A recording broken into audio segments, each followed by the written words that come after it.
Introducing Minor Wisdom Quintet. 1, 2, a skidda-didda-doo. Minor Wisdom. Theater, man, has sort of always been a thing. I got into it to start probably my freshman year of high school, because up until then I didn't have a whole lot of friends. I was sort of the weirdo, smelly kid. Did you have any interest though before that? Yeah. I did like church musicals and things like that. But this idea of like, why would I want to play? Like, why would I want to do anything other than a play? Right.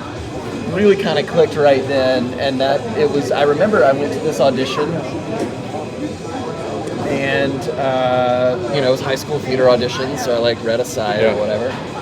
Don't really remember even what I read. Who brought you into that? Like what? Oh, like a poster. Oh, really? Okay. It was. I was starting to. I was new at the. I had friends because. A poster. Yeah. Nice. Yeah.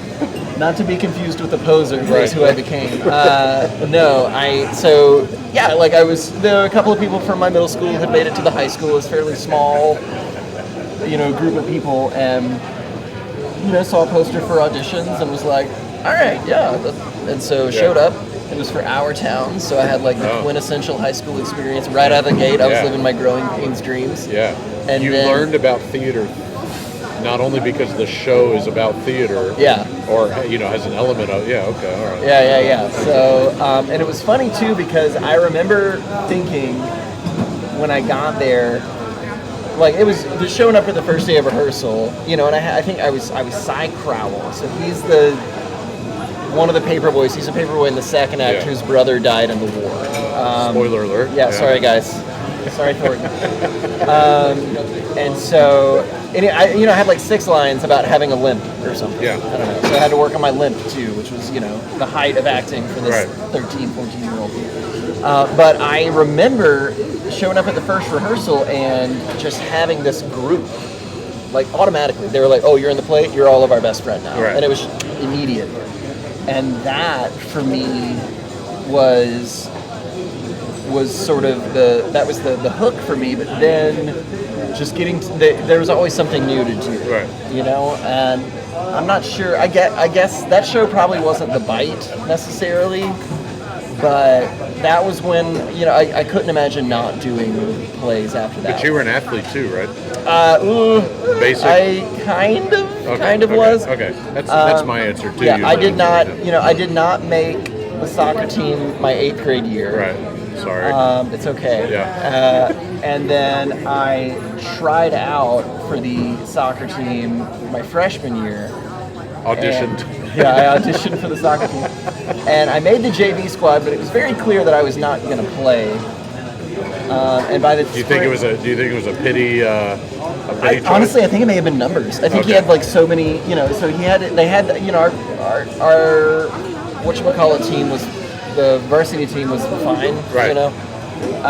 But it may have been just like numbers. Like there was enough slots, and he was like, "Field a team." Yeah, we got enough kids. Yeah. Well, and that's the thing. But I wasn't playing, so it's like it should be very clear that like I did the drills and stuff at the practices. Had to make the bench when it was time to do scrimmage. It was like, all right, I had my little plaque on the bench where I sit. But I remember this too because I got cast in the play, and the director. Goes and says, go talk to your coach. He was like, I'll work with you. Like, we'll figure out, I understand you got a lot of stuff you're going to do. And then I went to the soccer coach, and he had like this whole monologue for me about how I needed to decide what was more important. And, if I'm not going to take it seriously, then what am I doing? And for me at that point, I was like, well, okay, I'm going to probably go do this play then. Right. So off I went, and that was sort of the end of my athletic career, that kind of gave up before it got started. And then it was just every single play we did, I was a part of. I almost almost didn't graduate from high school because I didn't really see a point in doing anything but the theater. So like there was so you were one of those kids. Yeah. So like I'm gonna skip math class to go help out. Yeah. I mean, I wasn't. I don't know if I ever actually skipped, but I certainly like wasn't doing any homework. Well, but you would. Yeah. Oh, okay. So you weren't one of those kids because I was this kid that said, "Teacher, we're doing a show. It opens next week, and they need help painting, set piece or something." We did a lot of that, and so this is probably the issue. We did a lot of that work after school. Okay. So I would show up right after school was over, and I would help build the set or, whatever, or show up for rehearsal. And I'm getting home 6, 7 o'clock at night, dinner. So you didn't miss class, you just didn't do the work. Exactly. Yeah. Exactly. And you said that, I should have listened. Yeah. And that was the other thing, too. I just, I was like, why would I do anything else? This is it for me. Right. And so, did that, went to college, much the same. I didn't quite learn my lesson there either. Really, and I think in college was when I really started to discover that I liked to do. Good. Yeah, thank you. When I discovered that I like to do everything. Right. I got to, in high school you get to put your hands on stuff and try a bunch of different things. But in my mind, I was still going to be an actor. I was still going to be an actor, and then it was in college that I realized that I could possibly, if I had stuck with it and worked really hard, I could possibly have made strung together some summer stock stuff or whatever. But it was going to be, it wasn't where my heart lived. Did you regret anything about high school about not doing the work, or were you cool with? I made it. I graduated. Okay. I won some big deal for if you were in high school in Columbus, Georgia award for being an exemplary high school student because of theater. Did they have that book? So in Texas, for a while, I don't know if they still have it, but they have there's almost a Bible-looking book that they used to print almost every year. And the only reason I know about it, not because I was in it, my wife was in it, and she still has the book. And it's something like people to watch, or but it lists. I mean, it's got thousands of names in it. So I think that they did one of those. It could be national. I think it was a national. Okay. And I think I got the invitation, and my mom was like, "I'm not paying money to read your name in the book." I knew nothing about it until a decade after the book. So there was this award in high school that it was it's called Page One, and the newspaper did it, and every high school in the city sent one representative for each area, and I won. Right. Good job, me. Nice. So I peaked. What I'm saying is I peaked at 17. It's been all downhill. Just longing for those glory days ever since. That's awesome. I had my name in the paper and everything, and it wasn't about an arrest. Yeah. Went off to college, did that, got sort of discovered that performance probably wasn't my love as much as the other stuff, so I was really leaning heavy into design work, tech work, production work. Got to direct some plays. But you appreciate the performance. Oh, absolutely. So do you think that is... So for, not to, again, it's called Minor Wisdom for a reason, it's about me, but do you, for me, I felt the performance, if I had not done the performance side to start, then I wouldn't be the designer and technician that I am now. Oh, absolutely. Okay. Yeah. And so that was the biggest thing for me, and, I would consider myself at this point a generalist because I feel like I pushed myself in the direction of a career in just about every aspect. I just said the stuff about not wanting to be a performer, but I graduated. I was a scene shop foreman at a university. I was teaching at a high school. I was teaching one class, showing up, teaching the one tech theater class and leaving. And then after that, I got kind of tired, and I was on tour as an actor for a while with a theater company, and did that for a year or two. I'm trying to remember. Sleep on a bus? Not for them. For them, it was actually kind of a sweet gig. We were like an acting troupe that would chase around. Not chase around. We were an acting troupe that was part of this chase around girls. That was hired. We were a hired independent company. No, that's Thursday. That's just college. But we were contracted to this company out of Missouri that was doing that was doing like big youth group conferences. Like a Branson, Missouri type thing? Like, was it? No, they would travel. Okay. And so it was like for like church youth groups. It was like this big hullabaloo. And so that was probably like as close to being like celebrity status as I ever made it, because like I would get on a plane on Wednesday, land somewhere. Right. They'd walk and they'd hand us an envelope with our per diem in it. We'd go to the hotel until Thursday morning. We'd perform. We did 2 performances on Thursday, 2 performances on Friday, 1 perforance on Saturday, and I got on usually in a church, like a these were in like the town civic center. Okay, so it's like 8,000 neat. Kids. Yeah, it was fun. Anyway, so I did that for kids like youth group, so but teenagers. Still, like, yeah. Okay. Not performing children for kids, man. That's a whole different world. I've done that. No, I wasn't. Yeah. So you gotta get used to them not listening. Yeah. So we did this. We had this whole thing, and that was a pretty sweet gig. I was bopping around. Well, per diem is always very. It's such a pretty thing until you're out of it. Now you're it took me a while to realize your salary. You have to be careful with what you're eating. Yeah. And on top of that, I was getting paid, so that was good. Yeah. And so I had 3-ish days on the road. Right. 3-ish days at home. It was good. Yeah. And then that fell through. The contract ended. Yeah.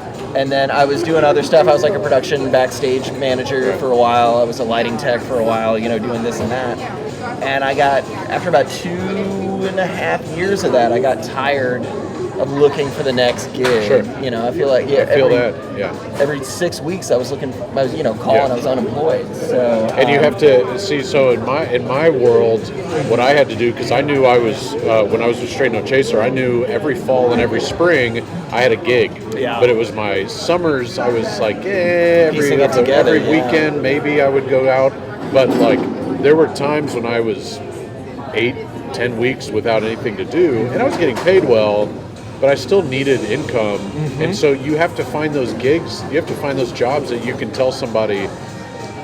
Either you lie to them and say, "Oh yeah, I'm here to stay." Yeah. Like I am a lifer for you, and then you put in your 2 weeks. About 6 to 8 weeks later, some came up. What can I say? Yeah, or you find a gig that is willing to kind of play with your schedule. But anyway, sure. I ended up actually doing that where I found there was a bar that was letting me bartend. Oh. And they were, because I was gone on the weekend. I would have loved to know that. Do you still do stuff at home? Like, do you still shake the thing? Oh yeah, man. I've got a couple of cocktails that I still like to make. Yeah. Okay. I would. That's one gig I wish I had actually done. And that one worked out pretty well because I didn't have to compete for shifts because nobody wants to work Monday through Wednesday night at this particular bar. I got you.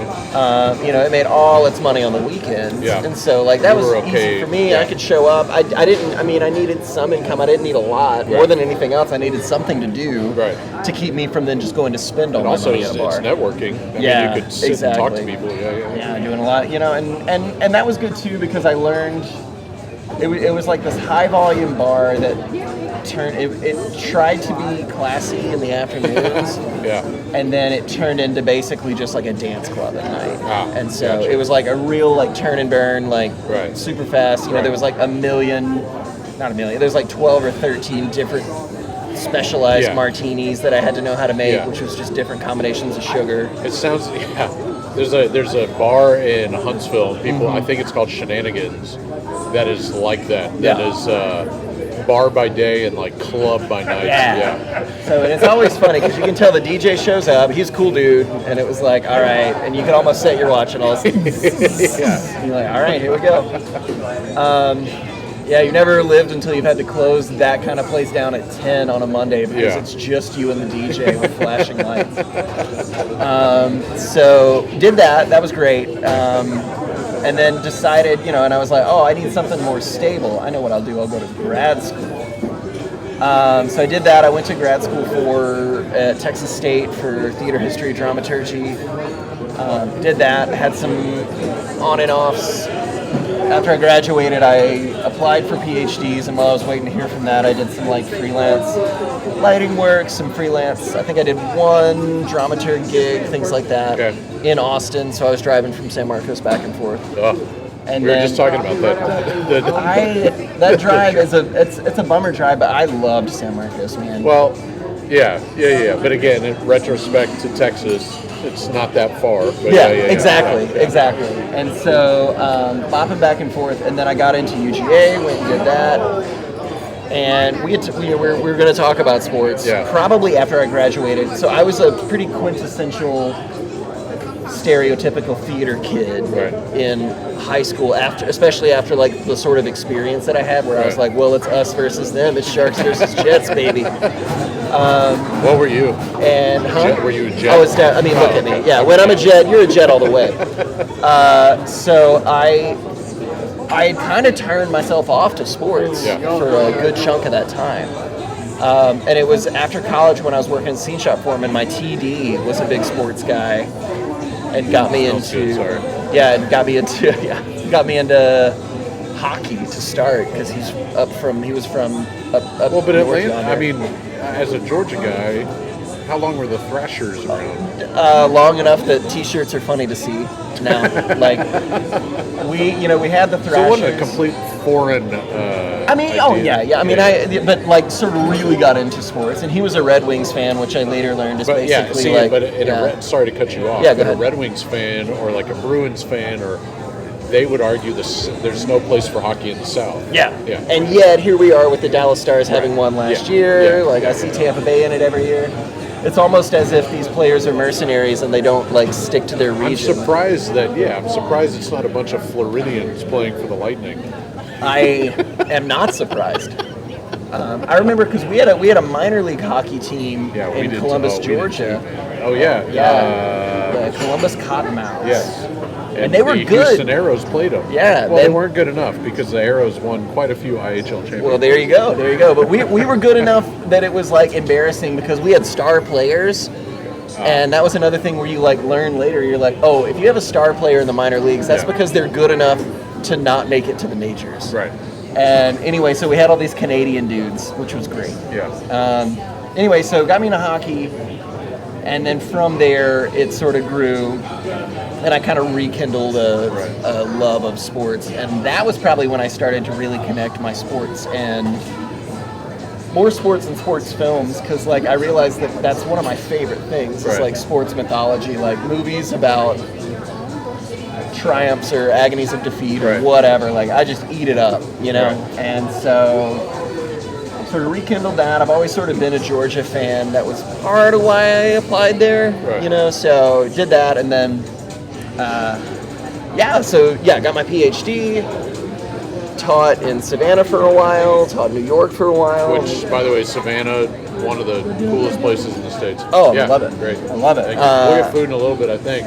I might. I don't know if he is. I'll probably get a snack. I don't really care if he does. Yeah. What time does it end? Oh. Yeah, we got it. Yeah, we're good. Thanks. Savannah, beautiful. Lived there for 2 years. Was teaching theater at Armstrong State University. I do have a lot of people that listen from Armstrong State, so... Really? No. Well, I was going to be really surprised because what the next part of the story... What is the Armstrong State mascot? They were the Pirates. Of course they are. Yeah. But here's the issue. They're not Pirates anymore because while I was there, and I was sort of waiting for there to be an opening for a full-time faculty, I was adjunct. I was living that life. There was a merger, like the Georgia Board of Education decided to merge Georgia Southern and Armstrong.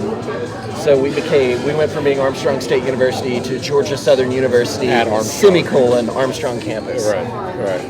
And the reason I know the semicolon was very important is because I was doing our poster design, and I had a meeting. Yeah, I had a long meeting with my with our person, and it was like this whole thing where we had to like learn the new style guides. Like, this is what we say. We never say GSU. We never do this. There's a certain organization in the state of Texas that runs a theater group that shall remain nameless that is also very specific about how you put their name on things. Yeah. So that's what I always like to say now is like Georgia Southern University semicolon Armstrong campus. Was that part of the meeting? You have to say it. You don't just write it. You say it. Yeah. They were, and there's ears everywhere. I don't assume that I'm free. Anyway, that was great, but with that, there was a hiring freeze. It was clear there was going to be layoffs. I was kind of reading the writing on the wall is why I scooted on. To this day, those faculty members were great. The students were great. We were not the biggest show in town because this was post PhD or this is during PhD. Yes and okay, yes and. So during your while I was writing my dissertation, I finished my dissertation while I was there. Gotcha. And we were like the second biggest educational institution in town behind SCAD, which was Savannah College of Art and Design. And I loved it. It made me feel like, it's like I would always rather be the Mighty Ducks than the Hawks. And so I loved that. I loved having I loved having like a little like underdoggy feeling. Right. And so my dissertation, though, was on sports and theater. And basically what I was doing it was really more performance studies than like theater studies, which is to say I was looking much more at sort of performance in the broad anthropological sense rather than like on stage kind of Is stuff. that something you knew you wanted to write about, or were you coached to kind of figure that out? So I showed up, and this is a word to the wise for anybody that thinks that they want to get a PhD. My first advice is don't do it in theater. And my second bit of advice is like whatever you think that your research topic is going to be, like you're going to do more research and you're going to find a different interest. Right. You may or may not change, but you might shift. Yeah. So when I started, I thought that I was going to be doing a pedagogical thing about dramaturging non-narrative playwrights. So I wanted to do this. I wanted to do basically like figuring out, like coming up with some kind of system for being a dramaturg for like performance artists. Sure. Rather than, because it's easy, it's not easy, but it's fairly standard at this point to like learn how to teach somebody story structure. Right. But what if what they're performing doesn't have a story? Like, how do we talk to them? And that was fine, and I was reading a lot of really crazy stuff, really expanding what I was thinking about theater and what it takes to make theater. And then we got to talking one day with my mentor professor. We were talking, and I was mentioning it was a basketball game, and I'm not gonna, and this is terrible, I should remember it, but it was a player who dislocated his shoulder and then like came back and like hit the game-winning shot or whatever. I mean, there's probably quite a few. And I remember, I remember that, and I Robert Horry. Yeah, sure.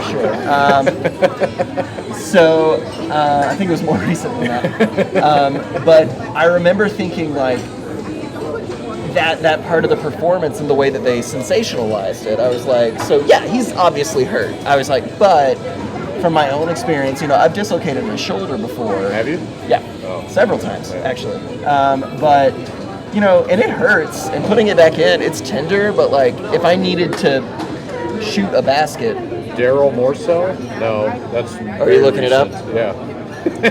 I don't know. It would have been roughly around 2013. Okay. And it was either that or it was the Matt Stafford play. Oh, I know the Matt Stafford play.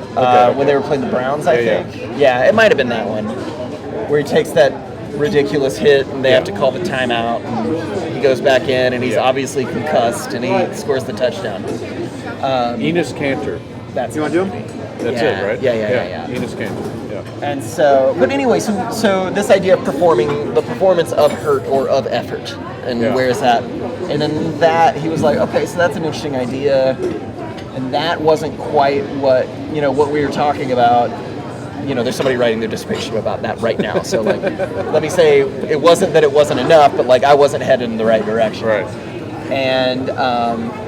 And so instead, we started then also talking about like gender and like performativity in that sense. Right. And I had just read Judith Butler for the first time, and I was all fired up about like that kind of stuff. And I saw like this idea of looking at sports as a proof of masculinity. I think about the, it's like the cliche picture of like a bunch of old dudes at a bar like talking about like the one thing that they did sports wise and that's what gives them credit or whatever. Or like, it's like I don't mean to bring up Bill Cosby, but every time like in Cosby, in the Cosby Show, he always talked about, or no, it wasn't Cosby. It was Married with Children. Yeah. He Al always Bundy. talked. Yeah, he always talked about what 4 touchdowns or 5 Four touchdowns. 5 touchdowns. Yeah. I think about Uncle Rico from Napoleon Dynamite and that kind of like tragic, like, just put me in. Yeah. You know, how far do you think I can throw that ball?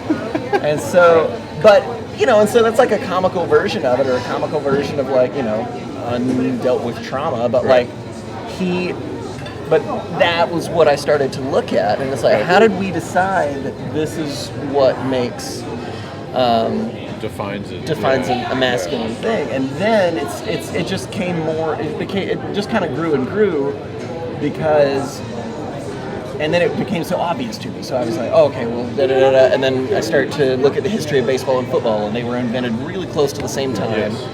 And the reasons for both Basketball was late. Basketball came along a little later. Great. But the reason that they were both invented was because there was this quote unquote crisis of masculinity among middle class white men, just after they 1890s, 92, I think there was an essay called The Death of the Frontier, which was basically this essay that was saying, like, there's nothing else to explore. We made it to the Pacific. 1892 was also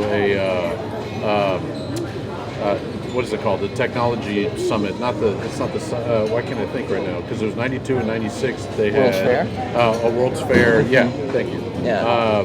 But it was 92 was one of those big years that they had. I want to say it was like the radio. It was like the first radio or something like that. That was anyway. So with that though, because there's no more homesteading. Yeah. We've had our Industrial Revolution. That was, by the way, that was it for my contribution to. So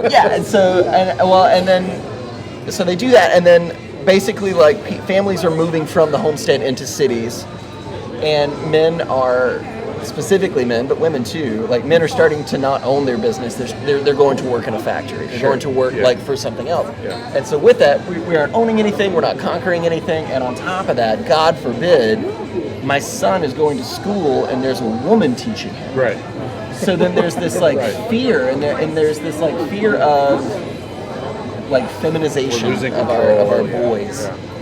And that's really kind of where baseball sort of came from. It was this idea of like being a pastoral, like you had to go outside of the city. It was just for guys. You get out there, you get some fresh air. Yeah. And that was the sort of the basis of it. And really, like, football in a much similar way started with the Ivy Leagues, and they were, you know, a bunch of bankers' sons that were reading about all these frontier things. And were like, we're going to prove ourselves, you know. And so that was sort of where it was built from. And then what I did from a theater standpoint was looking at plays and films about baseball and football that reinforce this idea. Did you focus on baseball and football? Mm-hmm. Okay. Yeah, I focused on baseball and football because they were developed in the United States sort of independently and remain sort of... The only reason I say that is because, and I don't know the answer to this, I'm sure Billy Jagoo does because he's like the historian of all historians, but, you know, Scotland has golf, right? I would love to know why that was created as well. And they're all, you know, I've seen, I want to say it was like Robin Williams or somebody, or maybe Conan O'Brien, or one of those kind of like over-the-top comedians that talks about, like, I think it was Robin Williams, had a whole sketch about, so you want me to hit a ball 300 yards, and you want me to make it into this small hole, you know, like he has this whole bit about that. But I would love to know the origin of that as well, if it's, because I feel like it's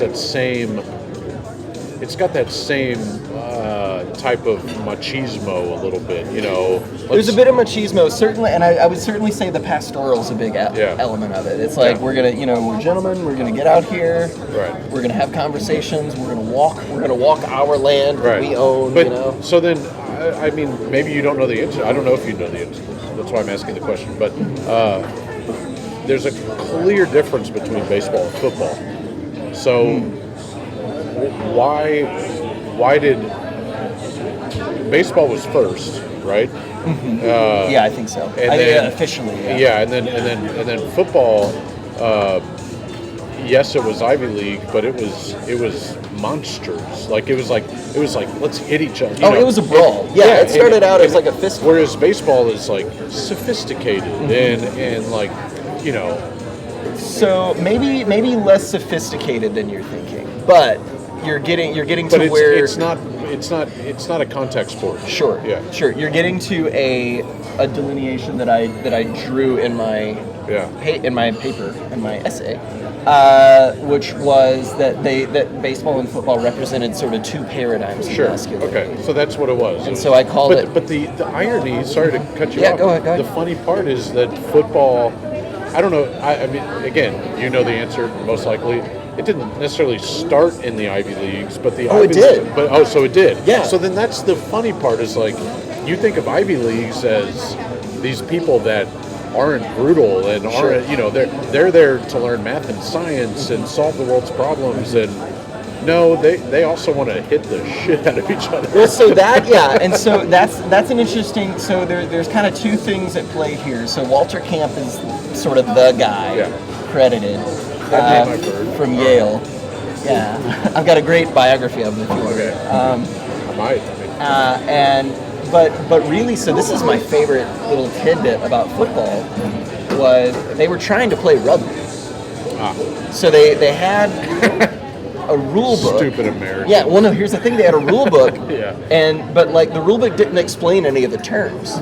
So that like a hike, and it had like a brief description or a touchdown. And they were like, I think that this is what it means. Got it. And so they basically they used sort of guideposts of rugby to sort of create football as they read this. Is that why the goalposts were set initially? You know, in rugby, the goalposts, I don't know what they call them in rugby, but probably the posts are still set forward. Yeah. They're not set, you know, upstage. Sure. And yeah.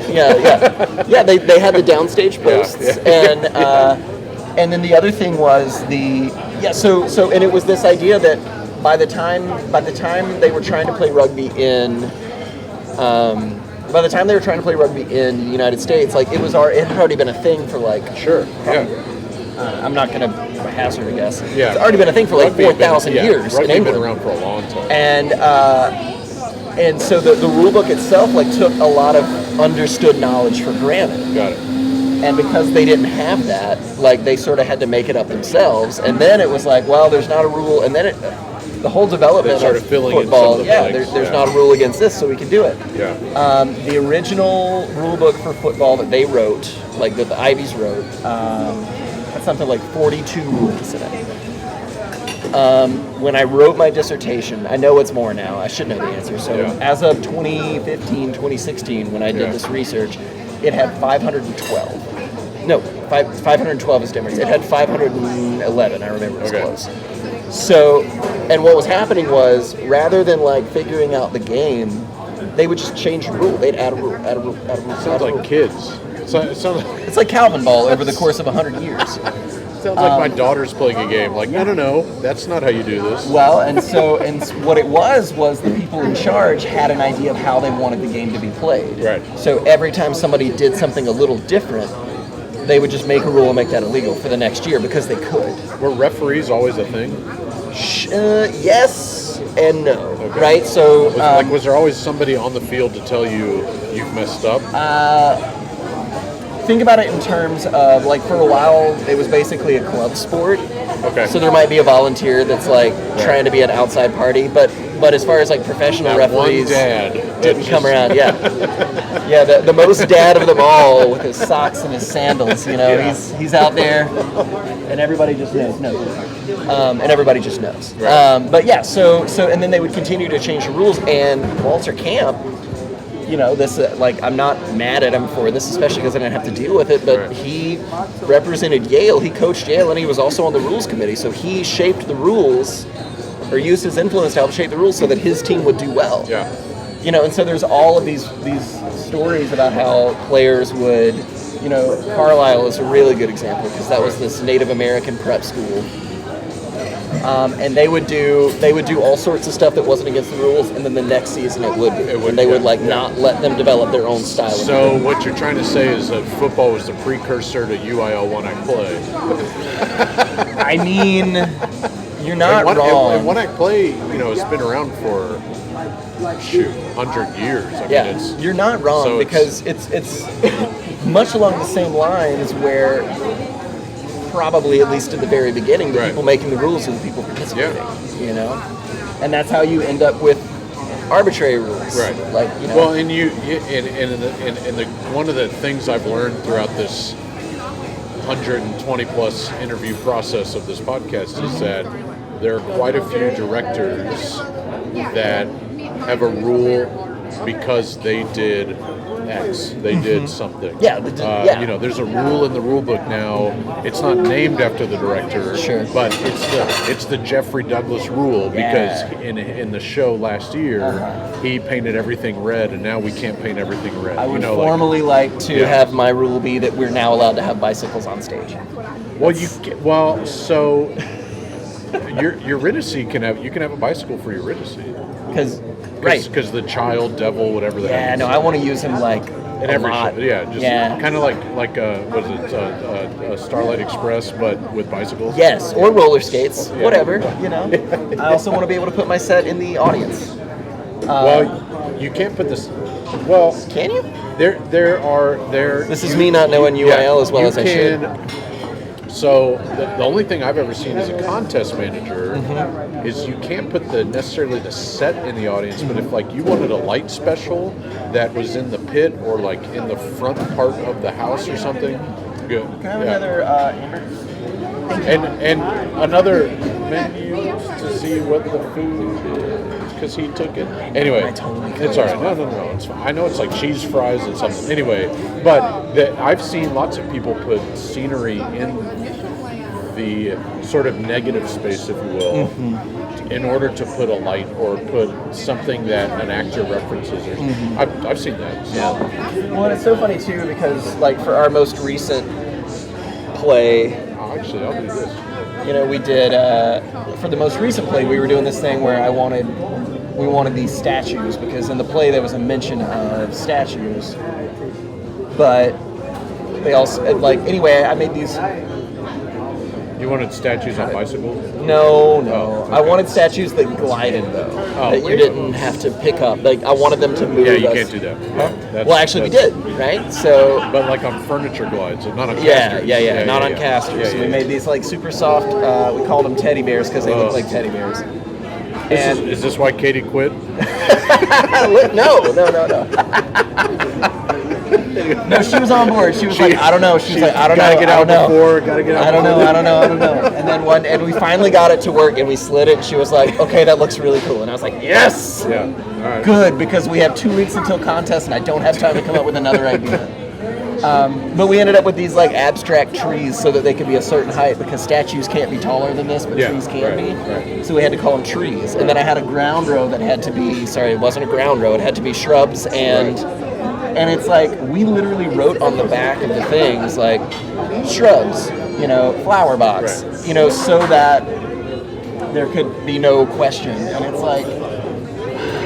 I don't know. Part of me feels like nobody should get any scenery. It's either you should be able to do whatever you want, or you should only get the UIL stuff, and that's it. You're not alone in that feeling. There are quite a few people that feel like either you allow me. It's much fuller than the previous one. Either you allow me to do everything, or you tell everybody not to do anything. Yeah. That's a common thread. Because and what everybody tells me is that it's money, right? It's there's some schools that have money and some schools that don't. And if I have, it's another connection to sports. University of Texas has just as many scholarship spots as University of Louisiana Monroe, but but there's more money, and you're not gonna, having rules about spending for scholarship and things like that is not going to prevent. Not for us. It's not going to prevent the school with money from using it to its advantage. Yeah. So then I mean, this isn't really what you wrote your dissertation, because I mean, you're a movie guy.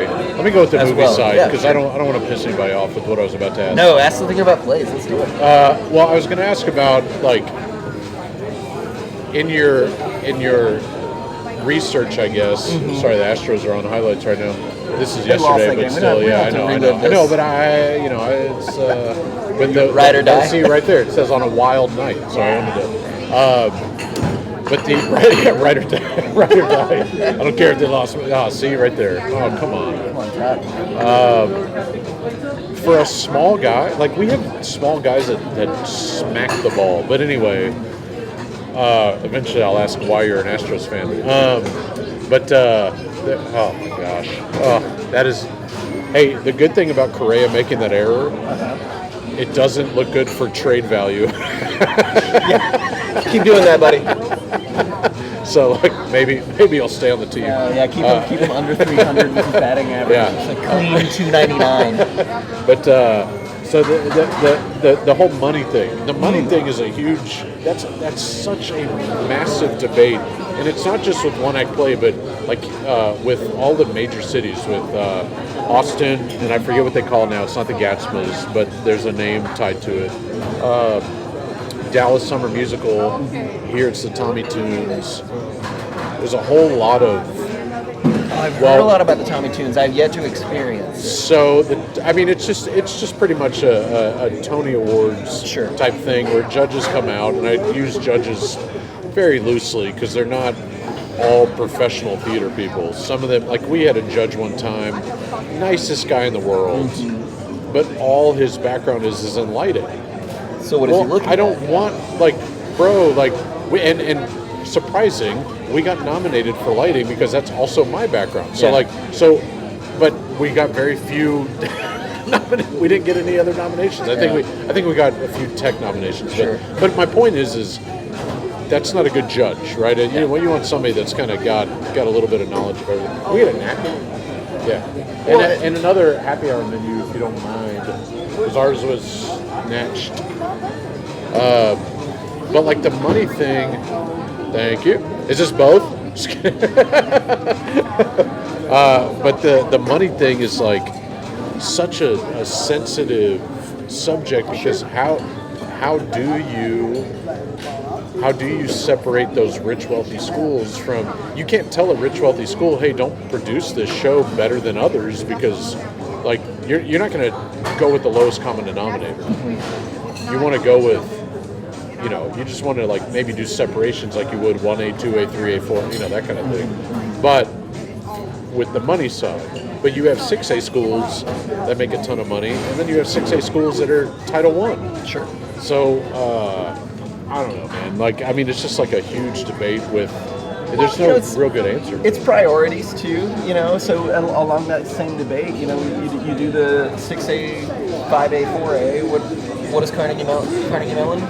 What's that? Yeah, Carnegie Vanguard. Vanguard, sorry. What is Carnegie Mellon's Vanguard? The university. They also have plenty of money. They have money, yeah. No, Vanguard is a 6A, but they're 6A. Are they a 6A? Well, they're not 6A. I know they compete 6A, but they're not. They're not. Oh, yeah. I mean, that school's 800 So this is my point. Like, so they're able to compete well, Love you, Stuart. Yeah. Like, they're able to compete well because there's the support, because there's the emphasis on it. You know? Right.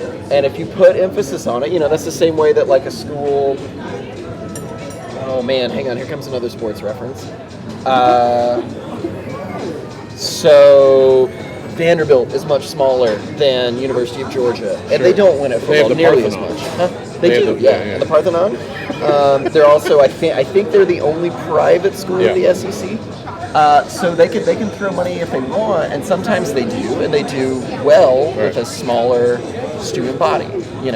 Like for every terrible year, they had the Jay Cutler years, they had the James Franklin years.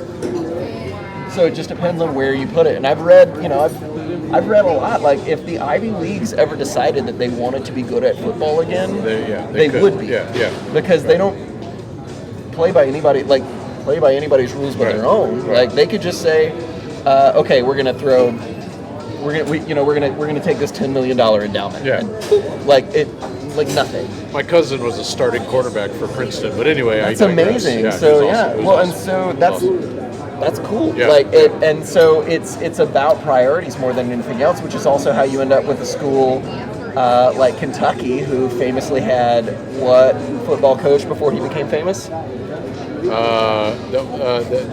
had Bill. Bear Bryant. Oh. He was I didn't know it was Bear Bryant. He was turning Why did I Kentucky. think Belichick was there. Or something? No. Well, he might have been. Anyway, I don't think he was. So Bear Bryant was at Kentucky and was turning things around. Like they were winning. And They had Lorenzen, right? The big old quarterback, the big yes, yeah, anyway, most recently. All right, yeah. And If you look him up, he's on YouTube, like he's playing like some amateur football. Yeah. Oh yeah, he's a huge. Yes. Oh yeah.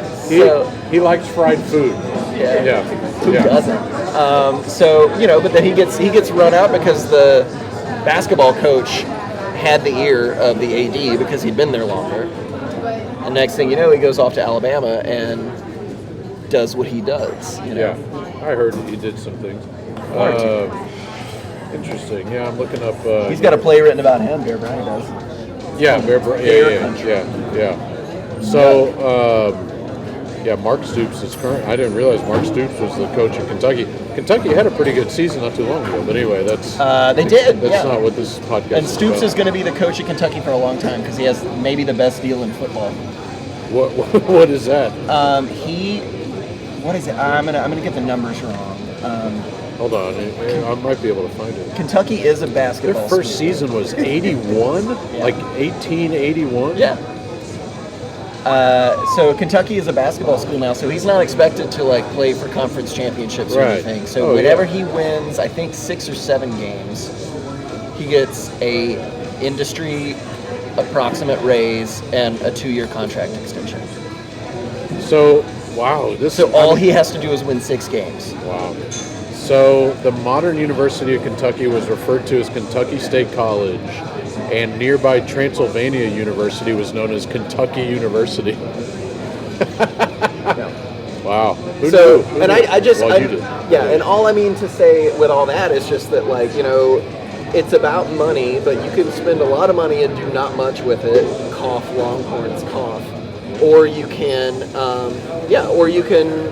like be, or that both are true. Right.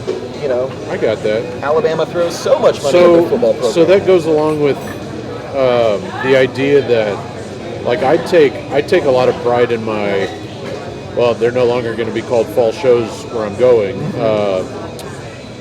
but I take a lot of pride in my straight plays. Oh yeah. And I always I think I put more effort into it, whether it be a conscious decision or not, because I feel like that's for my community. Sure. And even though I'm no longer going to be competing in one act play, I'm still going to feel that way, because I know the people that are watching those shows. Yeah. Like literally and figuratively, I know who is watching those shows. So I want to make them happy because I feel like that to me, campus success creates more longevity than one act play success in high school theater. Okay. Yeah. One act play success to me creates more intrigue from schools that don't have it. Meaning, what I mean by that is, if I succeed at school A, the school B and C that haven't had so much success and need that recognition are going to come seek, or I'm going to be more sought after by them. Sure.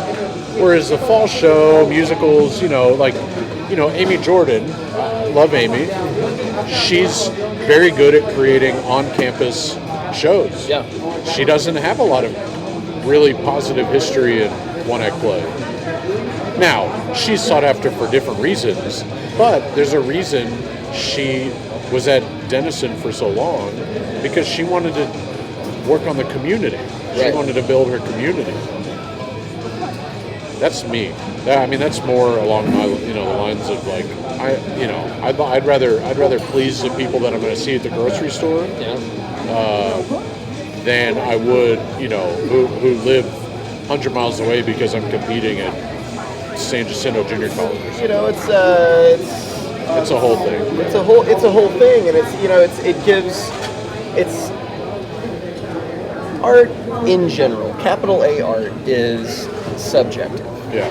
It is based on the audience determines its value. We pay however millions of dollars for a painting because we have decided that we as a society have decided it's worth that. Yeah.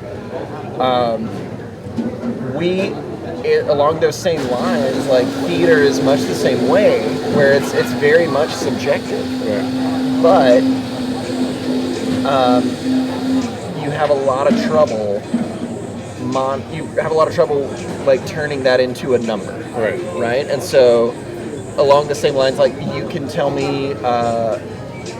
So you say, like, I do my fall plays, my straight plays, I do that for my community, and that's what I want to do. That's awesome. That's great. And you also say that success in one act makes me more sought after. Yeah. And that is exactly what coaches do. But do you? I want you to think about this before. Yeah, actually, I might order something. Yeah. Can I do? I want a pizza, one of the deep dish pizzas. I don't know which one I want. I want meat on it. That's good. I want to do that. Yeah. Can I have the avocado egg rolls? And I'll do another whenever. Yeah, no rush. Yeah. So, okay. I'm gonna leave that in. I don't care. Okay. Is one act play as less or more subjective than sports? Subjective? Yes, subjective. Here's the reason I say this. Now, when you score a point, you score a point. That is cut and dry. But in baseball, the umpire controls a lot of that game. Sure. The home plate umpire, shall I say. And some would argue the first base umpire controls a lot too. In basketball, the referees control a hell of a lot of that game, and in football, because you'll hear every lineman say whether they are there's holding on whether they are a Pee Wee League or an NFL player. There's holding on every play. It's a matter of did you get caught? Did you make it look good? Thank you. So does it become, and you see like guys like Aaron Rodgers, you see guys like A-Rod, you see guys like even James Harden go up to the referees and they schmooze and they play that little like, come on man, like LeBron does it all the time, he gets heat for it. So it turns into this, I like you, all right, maybe I'll throw you a bone and I won't. Yeah. So in theater, with one act play specifically, because it's competitive, you have an adjudicator that really likes your show, or they really hate your show. But for one reason or another, they go one side or the next, or they call an audible, or they think that maybe that was a little outside the zone, so they're going to let you pass. That like that kind of. I know that's kind of an analogy, but are they? I don't know. It's kind of starting to manifest itself in my own brain. Like, I'm fired up to go to Georgia and write this, just debunk your entire... Do it. I think that, so what I had to sort of come up with what my definition of a sport was as part of like what I was writing. And so where I came down on it was, in order for something to be a sport, it needs to be publicly viewable. Yeah. It needs to have an objective scoring system, Okay. and it needs to require like some kind of physical coordination, or endurance. Like it's a test of physicalness for sport. Ooh, I'm going to say something in a minute. You finish up, but keep going. So I would say that yes, there is leeway. Was he holding? Was he not? Was he safe? Was he not? But ultimately, like the points that are scored, you can point to. I get 1 point every time I touch home plate. Right. I don't get an extra point if I touch it with both feet. Right. I don't get less of a point if I only touch the corner. Right. That would be cool, though. Well, so and that's why I would say that theater is more subjective. Okay. Because ultimately, what you're deciding, even though it's like in the eye of a person, you're deciding yes or no. Right. Whereas like those 1Act score sheets, that's a gray area. That's a Right. scale. Like you're putting it somewhere on a scale. Yeah. So that's why I would say it's Okay. more subjective. I knew the answer to the question. I just, was trying to ask. So, okay. So going back to your definition of sport, okay. though, Okay. Uh-huh. because I have a huge fan base of gymnasts. I'm just kidding. I don't. But there's a ton of Olympic sports, right? Figure skating, Yep. gymnastics. Yep. Then you have boxing, and it is you hear a judge's scorecard in UFC and boxing and all this stuff that says Judge 1 scored it 78-73 and Judge 2, So would you count those by your definition? Would not fit within. Are those not? Those are sports though, but they're not by your definition. So I have an answer and then I have a question. Okay. Boxing, I would say you're still determining hit or not hit. Okay. Okay, Yeah. so they're letting more people And look if you at could it. go back to replay, it would be more. It'd probably be more unanimous. Sure. Diving, figure skating, gymnastics, cheerleading. I would call those competitive art forms. Okay. Now, whenever I As say a lifetime gymnast, I'm offended. yeah, Kidding. so here's the thing. So people get up in arms, right? Yeah. Why is it so bad No. to not be a sport or not? Yeah. Right. And it is like Right. like I had every time I had this discussion with somebody, they're like, "F you, gymnast." Yeah. And because when I say something's a Why are competitive you art offended form, by that? I'm not saying it's easy. Yeah. I'm not saying it doesn't require an insane amount of Skill concentration. and- Yeah. Coordination. I'm just saying that it would be categorized differently based on my thought. Yeah. And this is. I'm going to ask this only for Jay Thomas, who's I don't know if he's listening or not, but and Jared Barry a little bit because I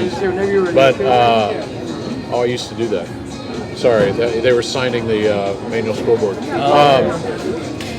What about professional wrestling? So there's actually a really amazing article written about professional wrestlers by I think Roach. Is it Roach? Well, anyway, Good. and it looks at it as performance, right? And Yeah. at this point, I agree. anything that you read about, anything that anybody that knows what they're talking about when they're talking about wrestlers and stuff are talking about them as performers. They're talking about it as a storyline. Is it the same performance as a gymnast? Is it a No, different type 'cause of it's performance? Well, it is and it isn't. The outcome is scripted, but that's the similarity of gymnastics is So what you're telling me is that it's long form improv.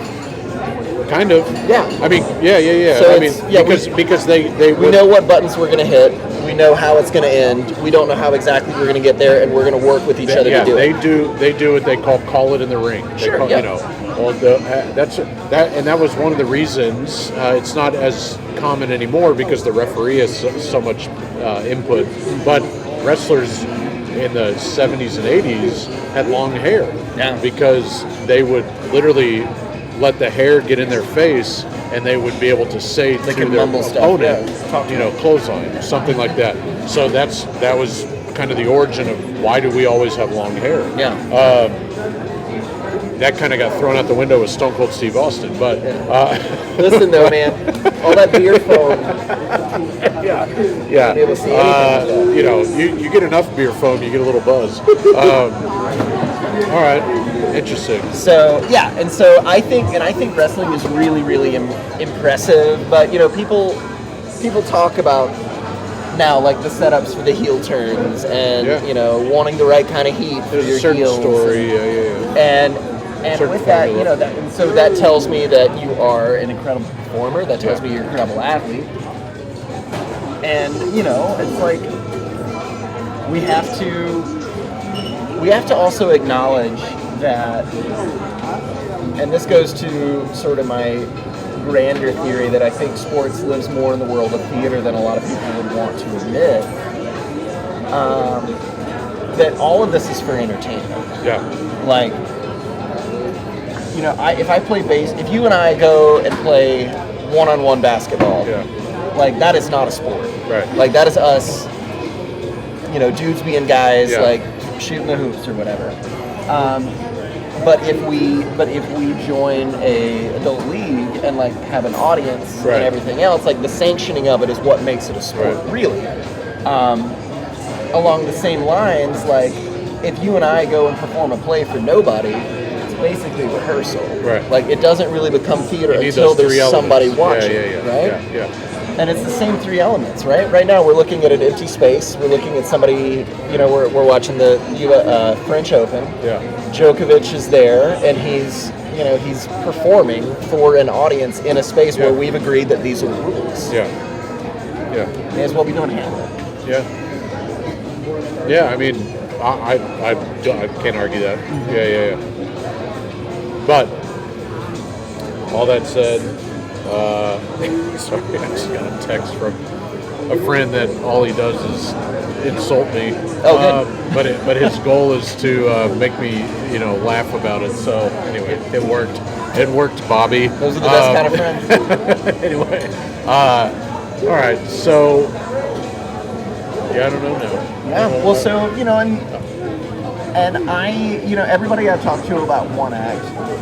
So that's we can look at it the other direction. This idea of a competitive art form, in a sense, is like, shouldn't we be doing art for its sake? Yeah. Like, why do we have to have a winner? So then, all right, and this is a true argument. The reason you and I have jobs, most likely, is because of one act play. Okay. Most likely, because people love competition. There are states in the Great 48 that don't have a one act play system that still have very strong theater programs. Why? So, you know, but I'm not asking you why. That's more rhetorical. Yeah. But that's why, you know, look, I respect the history of one act play. I'm a contest manager. Please hire me if you want. But, you know, like, I understand the value of it in this state. But it clearly is not the only way to create effective and strong theater programs, because it's worked in other places, or it's worked to not have those programs in other places. So the question is, what worked? What worked in Georgia? What you know? Well, Georgia's got one act. Well, You're but talking to a state champion right now. okay, but it's not the same formula. Yeah, it's a little different. And I know, like, I don't know if it's Florida. I think it's Florida that they compete at Thespian Festival. Like, they do their one act festival and Thespian Festival at the same time. It may not be Florida, but I don't remember what state it is. But there are places that don't do exactly what we do, where we commit months of our like schooling to this one process, because we must win. We must compete and win. And again, I see the value in it, and I don't want to insult people like a Billy Dragoo who knows the whole history. I mean, like, if you said who won state in 1947, Billy would say nobody did because the Russians were, you know, whatever. But you know, I get it. I get the value. But there are states that do thrive in the world of theater that don't have a one act play system. Yeah. I guess I should try to interview one of those directors. Sure. Well, I mean, so it's kind of a trick, but, you know, before I came here, I was teaching theater at a charter school in New York City, and I was like the only theater teacher. It was not a program. It was my class, and then the times that I could get kids to stay after school. Right. But it was important to the school to have a theater program. kind of cheating because like you're in New York, there's a million guest artists. Sure. You can actually have a really robust theater program just by like, you know, reaching out to your fellow artist friends and like figuring out what you can get them to come in for, Right. you know, friend and stuff. But so and that connects back to the other question, which is, you know, it's the other question, which is like Gourmet 5 meat and the avocado egg rolls. that's good. Which is like, thank you. Why do people Parmesan. why do people get upset at the why do we and nobody's gotten upset at us so far, but like why did we anticipate people getting upset when I said, oh, maybe gymnastics is, instead of being a sport, is a competitive art form? And I think ultimately it's because like in Texas it makes sense to me that it works, and anywhere it's a 1X system it makes sense to me because that it works because like it's much easier to look at numbers.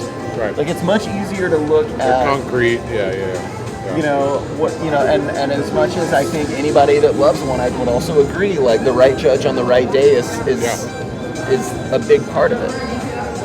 You know, you can do excellent theater and just miss the bar because like Right. you know because somebody looked down at their notes at the wrong time, Right. whatever. Yeah. And that's not to say that that's not how it should go, but ultimately, like, competition gets people excited. Well, whenever I hear an adjudicator say, and usually this is an advancing show, Yeah. man, you guys had me looking up the entire time. I was really intrigued, and you know, I didn't take a lot of notes because I was so intrigued by it. It was like, well, yeah, you should, like, you're supposed to get trained to not look down. Like, you're supposed, you know, I'm not saying everybody has to have a computer in front of them. I get why some people don't want that. You know, even as a lighting person, when you sit at a light board and you have the screen right in front of you, and then you look up, it's like you're not getting the actual image. You know, your eyes have to adjust, literally. And so I understand why some adjudicators like the pen to paper. I actually might prefer it too. I haven't trained yet. But yeah, you're supposed to look up. Like what? Like why are you looking down? If that were the case, we would just do a radio show. Like one act play should just be some vocal work. If you're just going to look down and take. Well, you know, it is an acting competition. Oh yeah, sure. Tongue in cheek. It's not though. I mean, like, I love and respect to Tim Monroe. I've seen one of his shows. Love and respect to Stewart. But they don't always have the best actors on stage. They have maybe the best looking show on stage, Natasha Tolson at Temple. They've had great actors, but they have beautiful shows. They look amazing. And then you go to state and you're like, all these shows look beautiful. One time I saw a show, it was a Lope de Vega show, and it was a bare stage. But the costumes and the props were stellar. There is still an element of design beauty. And I know that there's still a percentage in one act play that lends itself to, it's got to look good too. But sometimes I feel like that the percentages are flipped.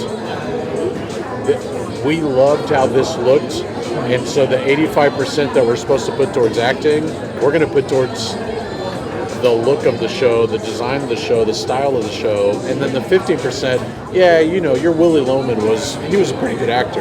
So here, you know, and we can do hot takes, and I might text you and be like, don't put this in tomorrow, but like, so maybe the answer is that we need to have nothing but acting coaches looking at the plays. Oh, if it's yeah, an yeah, acting yeah. competition. That's not a super hot take, but well, I kind of feel okay. I'm gonna flip that. The other thing, and oh, sorry, one more thing. It's like it is the acting and the design, but the other thing is like the cut of the play. Like, Lord, when I was in Georgia, I saw a 45-minute version of Les Miserables where nobody died. They just this was at state. Like they like, that's the thing. So it was a beautiful we can't show. kill Gavroche. He's so cute. Yeah. Well, and so, we're just like, they died off stage. It was like, maybe it was a huge homage to like Greek tragedy where we don't actually see any it, deaths. instead of the But Roman like, war. they hit all the songs, and by the time they had done the songs, shortened versions of them, that was the time. So here's the thing. I think there are acting teachers and acting coaches watching, and that's the problem. They are not trained to look at design and look at those elements of the show and critique them because they are fascinated by smoke and mirrors. And so they look at something that is beautiful. Again, there are directors that figured that out. They look at something that looks gorgeous. Dude, when I was a kid and David Copperfield was telling me what card I chose while I was sitting in my living room, and like he's on the screen, he's like, touch the next card, and you're like, you chose a 7 of spades, and you're like, how do you know that? There's a formula to it. And there's the same thing with one act play. There's a formula to it, and so there's the adjudicators that are out there. Again, IMO stands for in my opinion, as the kids say. I think there are too many that are phenomenal acting and directing coaches or teachers that have very little knowledge of what good or bad design looks like. They just know the smoke and mirrors works for me, man. Like, I thought that was beautiful. Was it though? Because as lighting people, we could probably sit and look at a show and completely critique the hell out of it, even though it looks good. You could still say, like Josh Hearson at Seven Lakes, one of my closer friends in this world. I went and saw one of his shows. I won't name it because I don't want him to know what show it was. And I sat there thinking, Josh, come on, man. Like, you shouldn't have made that mistake. Like, you know what I mean? And he knows, I'm sure, if he were to look back on that, I probably should have cleaned that up or cleaned this up. Not a one-act play show, a musical. And so my point is that whatever your specialty is, you can sit there and chew that shit up all day.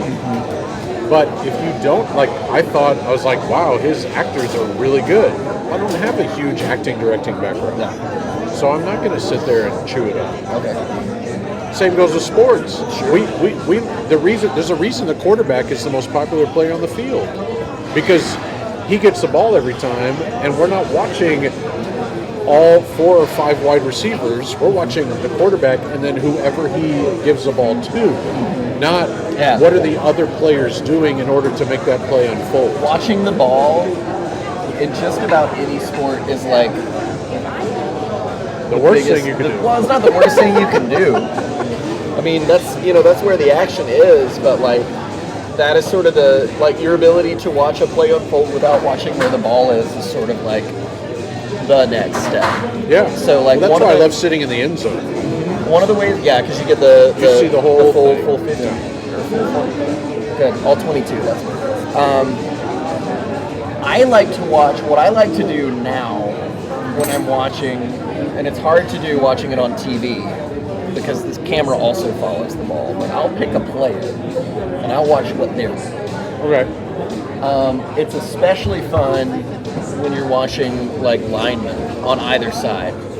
Because if they're countering or if they're pulling or if they're doing a thing or if they're doing a stutter step before they start, it's like that affects the way the rest of the play unfolds so much, and they haven't come close to the ball. But this lineman, he pulled in the other direction and caught this particular defensive end off guard, which meant there was a bigger hole, which meant safety pulled one direction, that kind of stuff. And so that is something that I love Tony Romo, but anyway, continue. Oh, listening to him? Yeah, oh my brilliant. gosh, he's so good. Yeah.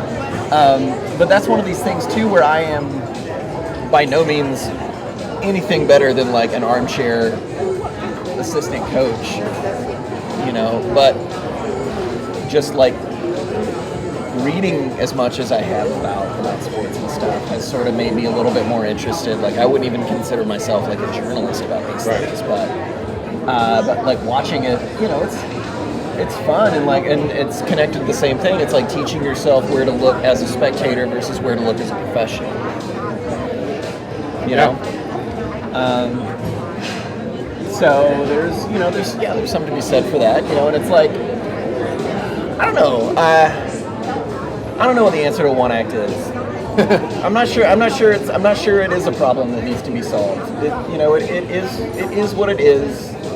It is a thing that ultimately gets a lot of kids excited about theater that wouldn't normally be excited because it's something that you can win, because it's a competition, because I don't know a percentage. Most theater directors treat that pretty seriously. I mused that if ever I was running a program, that I would purposefully make the hardest to watch plays ever for one act, just to subject everybody to it. We would just do Hamlet Machine every year until it passed on, you know. And I refuse to move on from this. No, we're gonna do it because you guys need to see it, and no, you have to watch it, because that's the other thing, and it's and that's silly and combative, and so that's, I don't think that's an answer either, but just trying to figure out just trying to figure out what the value is, and I think the value for one act is that yes, there are states that have theater programs that don't have a one act competition, but your ability to say that we won something, that we have won these accolades, that helps.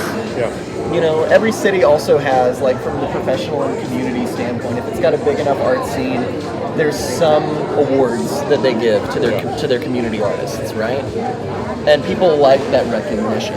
And this is a really good way to give kids literally across the state of Texas recognition for something that also teaches them empathy, that also teaches them teamwork, that also teaches them trust, that also teaches them how to depend on each other and how to trust each other. I said empathy and teamwork and trust, and also teach them how to express themselves, and there's a lot of value in that.